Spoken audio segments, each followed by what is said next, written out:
عدنان صاحب یہ کہتے ہیں کہ مولانا صاحب میں آج کل بڑی مشکلات کا شکار ہوں، میرے پاس کوئی کام نہیں اور کوئی جاب بھی نہیں ہے، برائے مہربانی کوئی وظیفہ بتائیے جس سے میں اللہ تعالیٰ کے ہاں فریاد کروں اور مجھے رزق کا کوئی سامان ہو جائے۔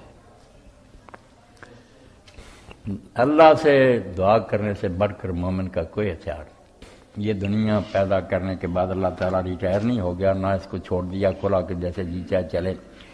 اللہ لہ الخلق والامر، سن لو اسی نے بنایا اور اسی کا حکم چل رہا ہے، ہر شے اس کے قبضہ، میں بول بھی رہا ہوں اس کی اجازت سے، ابھی فارغ کر دے ختم ہو جائے کسی۔ اس لیے دعا کے بغیر چارہ نہیں، کہ ہر وقت اس کو کہتا رہے مالک تیرے ہاتھ میں، میرا معاملہ درست کر۔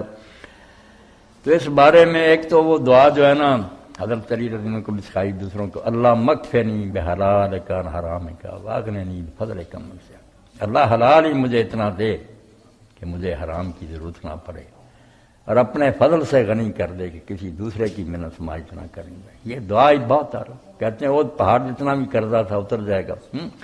باقی جو ہے نا ذکر، وہ دو ذکر جو ہیں وہ کاروباری لوگوں کو سب کو چاہیے۔ یا مغنی اللہ تعالیٰ کو آواز نے 1100 مرتبہ، دیر رات میں کسی وقت دکان پر بیٹھے گھر میں 1100 مرتبہ کہا کریں یا مغنی یا مغنی یا اے غنی کرنے والے، اور درود شریف 11 مرتبہ بلاخر، بے شک چھوٹا پڑھ لیں۔ اور دوسرا اللہ الصمد 1001، یہ بھی پڑھیں، اسی طرح درود شریف بلاخر، یہ دو ذکر کریں، انشاءاللہ مالی پریشانیاں بھی دور ہوں گی اور مسئلے بھی حل ہوں گے۔ یا مغنی 1100 اور اللہ الصمد 1001۔ شکریہ۔